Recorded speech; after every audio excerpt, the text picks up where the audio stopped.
मध्य प्रदेश का दतिया विधानसभा उपचुनाव इस समय एक सामान्य चुनावी मुकाबला नहीं बल्कि देश की सबसे बड़ी और सबसे जटिल जातीय प्रयोगशाला बन चुका है।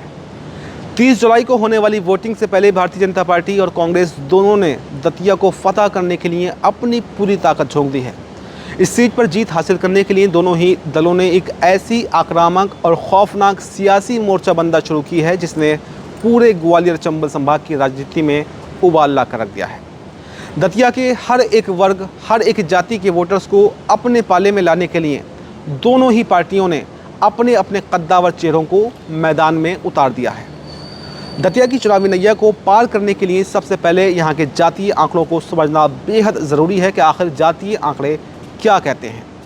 दतिया विधानसभा सीट पर करीब 95,000 ओबीसी वोटर हैं, जबकि 60,000 सामान्य वर्ग और 58,000 अनुसूचित जाति यानी कि एससी वर्ग के वोटर मौजूद हैं। लेकिन अगर हम किसी एक ख़ास जाति की बात कर लें तो दतिया में सबसे बड़ा और निर्णायक वोट बैंक ब्राह्मण समाज का है, जिनकी संख्या करीब 33,100 है। और यही वजह है कि भारतीय जनता पार्टी ने इस बार भी दांव खेलते हुए आशुतोष तिवारी के रूप में एक ब्राह्मण उम्मीदवार को ही मैदान में उतारा है। लेकिन कहानी यहीं पर ख़त्म नहीं होती। ब्राह्मणों के ठीक बराबर दतिया में अहिरवार और जाटव समाज के वोटर भी हैं, जिनकी संख्या भी करीब 33,000 के आसपास ही है। इसके अलावा इस सीट पर 16,650 यादव वोटर हैं, 16,650 कुशवाहा और काछी वोटर हैं, 14,800 लोधी वोटर, 9,900 बघेल वोटर और करीब 8,300 मुस्लिम मतदाता भी चुनावी नतीजों को पलटने की पूरी ताकत रखते हैं। अब बात करते हैं उन 10 दिग्गजों की जिन्हें इन जातियों को लामबंद करने के काम पर लगाया गया है। दतिया के सबसे बड़े ब्राह्मण मतदाता वर्ग के बीच में अपनी पैठ को और मजबूत करने के लिए बीजेपी ने अपने सबसे बड़े ट्रम्प कार्ड यानी कि पूर्व गृह मंत्री नरोत्तम मिश्रा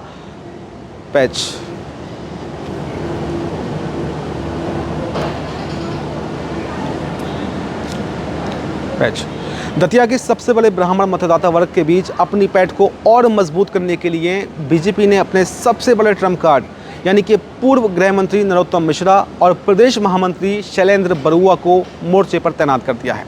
वहीं कांग्रेस ने बीजेपी के इस ब्राह्मण चक्रव्यूह को तोड़ने के लिए अपने 3 कद्दावर ब्राह्मण नेताओं हेमंत कटारे, पंकज उपाध्याय और अवनीश भार्गव की तिकड़ी को मैदान में उतार दिया है।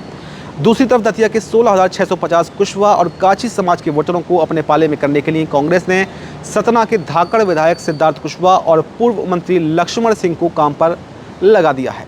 कांग्रेस की इस घेराबंदी का मुकाबला करने के लिए बीजेपी के रणनीतिकार भी अंदरूनी तौर पर कुशवाहा समाज के स्थानीय नेताओं के साथ में लगातार गुप्त बैठकें कर रहे हैं ताकि किसी भी कीमत पर चुनाव को जीता जा सके। दतिया की इस जातीय बिसात का सबसे रोमांचक मुकाबला 33,100 अहिरवार और जाटव वोट बैंक को लेकर भी चल रहा है। इस विशाल अनुसूचित जाति के वोट बैंक में बड़ी सेंधमारी करने के लिए भारतीय जनता पार्टी ने अपने सबसे बड़े दलित चेहरे और मध्य प्रदेश के डिप्टी सीएम जगदीश देवड़ा और कद्दावर सांसद संध्या राय को दतिया के मैदान में झोंक दिया है। जगदीश देवड़ा लगातार इन बस्तियों का दौरा कर रहे हैं, लेकिन बीजेपी की इस राह में सबसे बड़ा रोड़ा बनकर खड़े हैं कांग्रेस के फायर ब्रांड और दलित समाज के बड़े नेता फूल बरैया सिंह। फूल बरैया के भरोसे ही कांग्रेस इस पूरे वर्ग को एकजुट करके बीजेपी को बड़ा झटका देने की फिराक में है। दोनों ही दलों की इस आमने सामने की घेराबंदी ने दतिया उपचुनाव के इस मुकाबले को बेहद दिलचस्प और अनप्रेडिक्टेबल बना दिया है। दतिया की इस पूरी लड़ाई में सबसे बड़ा मोड़ तब आया जब बीजेपी ने अपने सबसे कद्दावर नेता नरोत्तम मिश्रा का टिकट ऐन मौके पर काट दिया था। उपचुनाव की घोषणा होने से पहले से ही नरोत्तम मिश्रा लगातार दतिया में एक्टिव थे और हर वर्ग, हर समाज के बीच में जा रहे थे और जो है उनसे वो माफ़ी भी मांग रहे थे जो उनसे कोई कमी रह गई हो पहले, और वहीं चुनाव लड़ेंगे इस बात की पूरी गारंटी भी थी। लेकिन पार्टी ने सबको चौंकाते हुए संभागीय संगठन मंत्री आशुतोष तिवारी को अपना प्रत्याशी घोषित कर दिया। इसके बाद में नरोत्तम मिश्रा के समर्थकों का गुस्सा फूट पड़ा, सड़कों पर आगजनी हुई, पथराव हुआ और भारी हंगामा भी देखने को मिला। हालांकि नरोत्तम मिश्रा ने एक अनुशासित सिपाही की तरह अपने समर्थकों से शांत रहने की अपील की है और पूरे डैमेज को अब कंट्रोल करने के लिए खुद मोर्चा संभाल लिया है। इस पूरे विवाद को ख़त्म करने के लिए 12 जुलाई को दिल्ली में एक बेहद महत्वपूर्ण और हाई प्रोफाइल बैठक भी हुई। नरोत्तम मिश्रा ने बीजेपी के राष्ट्रीय अध्यक्ष नितिन नवीन से मुलाकात की और 1-to-1 इस मुलाकात में के बाद से ही उन्होंने पूरी तरह से अपने आप को पलट दिया। इस लंबी बैठक के बाद में नरोत्तम मिश्रा जब बाहर आए तो उन्होंने संगठन के प्रति अपनी अटूट वफादारी दिखाते हुए राजनीतिक हलकों में चल रही तमाम अटकलों और अफवाहों पर पूरी तरह से पूर्ण विराम लगा दिया। नरोत्तम मिश्रा ने मीडिया के सामने दहाड़ते हुए कहा कि मैं न कभी नाराज़ था, ना मैं नाराज़ हूँ और ना ही मैं कभी नाराज़ होऊंगा। पार्टी से बढ़कर, पार्टी से ऊपर कोई भी नहीं है। उन्होंने साफ किया कि अपने सभी समर्थकों और नाराज़ कार्यकर्ताओं को पूरी तरह से समझा दिया जाएगा और अब उनके समर्थक भी पार्टी के अनुशासन का पूरी तरह से पालन करेंगे।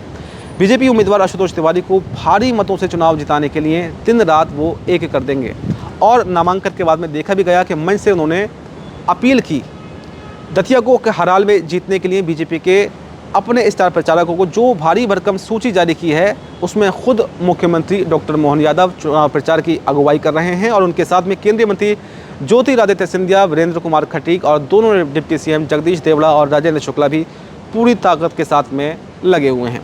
इतना ही नहीं, कैबिनेट मंत्री प्रहलाद पटेल, कैलाश विजयवर्गीय और राकेश सिंह भी दतिया की गलियों में धूल उड़ाते हुए दिखाई दे रहे हैं। तो दोस्तों, दतिया की ये जातीय जंग और दिग्गजों की घेराबंदी अब एक बेहद कड़े मुकाबले में बदल चुकी है। क्या नरोत्तम मिश्रा के समर्थक आशुतोष तिवारी को वोट ट्रांसफ़र करवा पाएंगे? क्या उनकी नाराज़गी दूर हो चुकी है या फिर नहीं? क्या कांग्रेस का जातीय कार्ड बीजेपी के इस चक्रव्यूह को भेद पाएगा? दतिया के इस चुनावी समीकरणों और हमारी इस रिपोर्ट पर आपकी क्या राय है? आपकी जो भी राय हो हमें कमेंट बॉक्स में ज़रूर देकर जाएं और फिलहाल हमें दीजिए इजाज़त। नमस्कार।